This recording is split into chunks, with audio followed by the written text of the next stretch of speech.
Hey everyone and welcome back. इसके पहले वाले कॉन्ट्रैक्ट लॉ के वीडियो में we cover two elements under free consent that is coercion and undue influence. आज के इस वीडियो लेक्चर में we will cover 3 more elements under free consent that is fraud, misrepresentation and mistake. So let's get started. 17 से खतरा. So now the third element is fraud under section 17 of Indian Contract Act. अब बच्चों fraud ये एक ऐसा word है जो आपने कितने बार सुना होगा. Cheating, corrupt, wrong, deceit are all synonyms of fraud.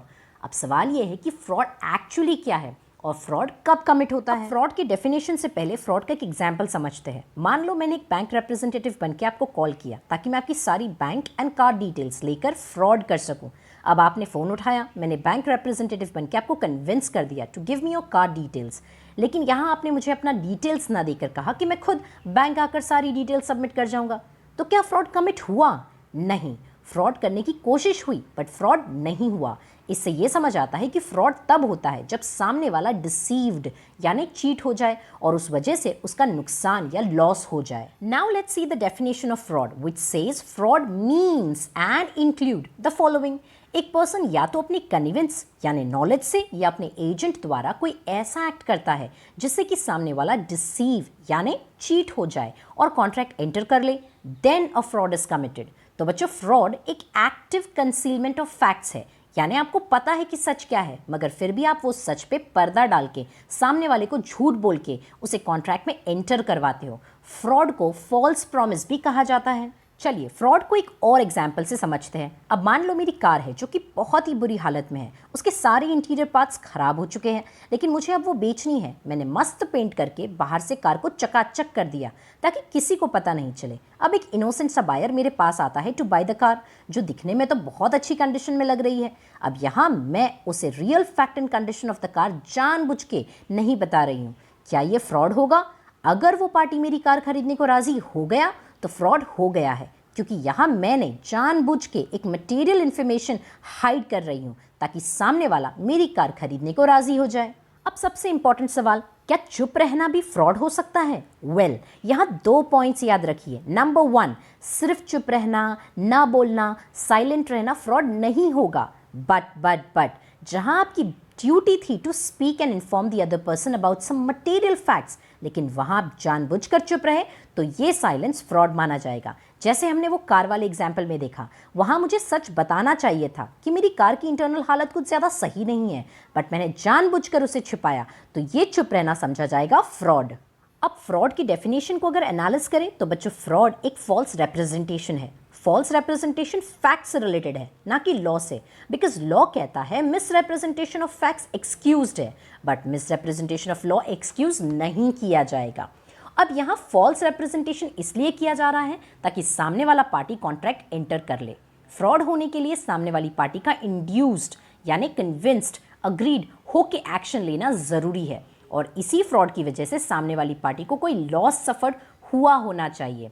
अगर ये सारे इंग्रेडिएंट्स प्रेजेंट है तो समझ लो कि फ्रॉड हो गया है. फ्रॉड से एंटर किए कॉन्ट्रैक्ट का क्या इफेक्ट होता है लेट्स अंडरस्टैंड. जिसके साथ फ्रॉड हुआ है वो पार्टी कॉन्ट्रैक्ट को रिस्किंड यानी कैंसिल कर सकती है. इनफैक्ट वो सामने वाली पार्टी के अगेंस्ट सूट फाइल कर सकती है फ्रॉड करने की वजह से. या फिर जिसके साथ फ्रॉड हुआ है वो स्पेसिफिक परफॉर्मेंस मांग सकता है यानी जो चीज़ उसे फ्रॉड करके बेची हो वो वही चीज़ का परफॉर्मेंस मांग सकता है लेकिन उस पोजीशन में कि जैसे कि वो चीज़ सच है. जैसे वो कार वाले एग्जाम्पल में मैंने जो टर्म्स लगा के वो कार बेची थी कि इसका माइलेज अच्छा है, इंटरनल इंजन अच्छा है, सिस्टम बहुत बढ़िया है, यहाँ सामने वाला पार्टी कह सकता है कि वो उस कार को उसी कंडीशन में करके मुझे दे. एंड नंबर 4, इस contract can be treated as voidable यानी avoidable on the part of party जिसके साथ फ्रॉड हुआ है. Now let's understand a landmark case on fraud that is Wards versus Hobbs. अब इस केस में हॉब्स नाम के एक पर्सन ने वर्ड्स नाम के एक पर्सन को कुछ पिग्स बेचे जो हॉब्स को पता था कि my pigs are suffering from fever और पिग्स को बेचा भी इसी ग्राउंड पे था कि जैसा है वैसा खरीदा जाए सब्जेक्ट टू ऑल फॉल्ट्स यानी सारी खामियों के साथ. अब यहाँ हॉब्स ने भी स्पेसिफिकली पिग्स के फीवर के बारे में वर्ड्स को कुछ नहीं बताया तो क्या ये फ्रॉड माना जाएगा? अब यहाँ कोर्ट ने कैविएट एम्प्टर यानी let the buyer beware का रूल अप्लाई करते हुए कहा कि ये बायर की ड्यूटी थी to check properly the pigs while buying and not of the seller. Hence, no fraud has been done. Now, the fourth element is misrepresentation under section 18 of Indian Contract Act. अब बच्चों fraud and मिसरेप्रेजेंटेशन में एक thin line of difference है। Fraud जो कि deliberate intention के साथ किया जाता है, वहीं मिसरेप्रेजेंटेशन अनइंटेंशनल होता है। मिसरेप्रेजेंटेशन का मतलब गलत रिप्रेजेंट करना। अब मिसरेप्रेजेंटेशन में आप जानबूझ के फॉल्स स्टेटमेंट नहीं दे रहे हो। इनफैक्ट आपको खुद लग रहा था कि जो मैं बोल रहा हूँ वो सच है, हालांकि फैक्चुअली वो अनट्रू स्टेटमेंट है। That's why misrepresentation is a positive assertion of what is not true, even though the person might believe it to be true. जैसे मान लो आप मेरे पास एक हॉर्स खरीदने आते हो और मैं आपको सबसे बेस्ट हॉर्स बताकर कहती हूँ कि this horse is very good and runs 20 miles at a stretch, जो मुझे खुद लग रहा था कि ये घोड़ा 20 माइल एक टाइम में दौड़ता है। अब खरीदने के बाद आपको पता चलता है कि ये घोड़ा तो सिर्फ 2 माइल्स पर स्ट्रेच ही दौड़ता है, तो क्या ये फ्रॉड होगा? नहीं, फ्रॉड तब होता जब मुझे मालूम होता कि ये horse 2 miles at a stretch चलता है, लेकिन फिर भी I am telling you that it runs 20 miles. अब यहाँ क्योंकि मुझे खुद ही नहीं पता था, मेरा बोला हुआ statement was untrue statement, but there was no intention to deceive और cheat you. This amounts to misrepresentation. अब बच्चों मिसरेप्रेजेंटेशन दो टाइप्स के होते हैं। Number 1 misrepresentation of facts and number 2 misrepresentation of law. अब अगर फैक्ट्स से रिलेटेड कोई मिसरेप्रेजेंटेशन हुआ तो कॉन्ट्रैक्ट वॉइडेबल बन जाएगा, बट अगर लॉ से रिलेटेड कोई मिसरेप्रेजेंटेशन हुआ तो कॉन्ट्रैक्ट अवॉइड नहीं किया जा सकता। क्यों? Because the principle of law states that ignorance of fact is excused but ignorance of law is not an excuse. जैसे मान लो अगर मैंने किसी का मर्डर कर दिया, क्या मैं कोर्ट में ये डिफेंस ले सकती हूँ कि मुझे नहीं मालूम था कि मर्डर इज अ क्राइम? अगर लॉ पता होता तो कभी मर्डर नहीं करती। नहीं ना, क्योंकि अगर इग्नोरेंस ऑफ लॉ अलाउ कर दिया तो सब यही डिफेंस प्लीड करेंगे। उसी तरह अगर कोई फॉरेन कंट्री में जाके आप अगर अनजाने में कोई लॉ तोड़ते हो तो क्या आप वहाँ इग्नोरेंस ऑफ लॉ प्लीड कर सकते हो? बिल्कुल नहीं, because ignorance of law is not an excuse. इसी तरह मिसरेप्रेजेंटेशन लॉ से रिलेटेड है तो कॉन्ट्रैक्ट अवॉइड नहीं किया जाएगा, बट अगर मिसरेप्रेजेंटेशन फैक्ट से रिलेटेड हुआ है तो contract can be avoided by the party. अब मिसरेप्रेजेंटेशन से एंटर किए हुए कॉन्ट्रैक्ट का क्या इफेक्ट होगा? वेल, जिस पार्टी के साथ मिसरेप्रेजेंटेशन हुआ वो कॉन्ट्रैक्ट को रिस्किन यानी कैंसिल कर सकता है। पार्टी कॉन्ट्रैक्ट को अवॉइड कर सकता है यानी परफॉर्मेंस देने से मना कर सकता है, या फिर जिसके साथ मिसरेप्रेजेंटेशन हुआ है वो स्पेसिफिक परफॉर्मेंस मांग सकता है, यानी जो चीज़ उसे मिसरेप्रेजेंट करके बेची हुई हो वो वही चीज़ का परफॉर्मेंस मांग सकता है, लेकिन उस पोजीशन में जैसे कि वो चीज़ सच है। जैसे फॉर एग्जाम्पल वो हॉर्स जो मैंने उसे कहा था कि 20 माइल्स एट अ स्ट्रेच दौड़ता है, यहाँ वो कह सकता है कि उस हॉर्स के बदले उसे ऐसा हॉर्स दिया जाए जो actually 20 miles at a stretch दौड़ता हो। And last but not the least, वो सामने वाली पार्टी के अगेंस्ट में सूट फाइल कर सकता है मिसरेप्रेजेंटेशन करने की वजह से। अब एक बहुत ही इंपॉर्टेंट पॉइंट कि कॉन्ट्रैक्ट कब मिसरेप्रेजेंटेशन की वजह से इनवैलिडेट नहीं होता। तो बच्चों यहाँ दो सिनेरियो है। नंबर 1, अगर मैं जिस पार्टी के साथ मिसरेप्रेजेंटेशन कर रही हूँ उस पार्टी के पास सारे जरिए थे सच पता करने के, थोड़ी बहुत जांच पड़ताल करके छानबीन करके, बट उसने वो इनिशिएटिव नहीं लिया, तो यहाँ ये माना जाएगा कि he knew the facts and then he give the consent, hence misrepresentation हुआ बट कॉन्ट्रैक्ट इनवैलिड नहीं होगा। एंड नंबर 2, जो कंसेंट दिया गया है वो मिसरेप्रेजेंटेशन की वजह से नहीं दिया था। जैसे मान लो मेरे घर का फ़ैन खराब हो गया है, अब urgently I need a fan, I go to a shop. अब वो दुकानदार मुझे एक फ़ैन बताता है और कहता है कि मैम ये बहुत ही पॉपुलर फॉरेन ब्रांड है, जो कि मिसरेप्रेजेंटेशन था। अब मुझे क्या करना है, पॉपुलर फॉरेन ब्रांड है कि नहीं है? मुझे तो फ़ैन की ज़रूरत है, आई बॉट द फ़ैन। अब यहाँ मेरा कंसेंट मिसरेप्रेजेंटेशन की वजह से नहीं था, मेरी ज़रूरत अर्जेंसी रिक्वायरमेंट के बेसिस पे I got that fan, hence misrepresentation तो हुआ बट कॉन्ट्रैक्ट इनवैलिड नहीं होगा। And the last element is mistake, covered under section 20, 21, 22 of Indian Contract Act. बच्चों मिस्टेक एक इनोसेंट बिलीफ है जिससे कि मिसअंडरस्टैंडिंग क्रिएट हो सकती है।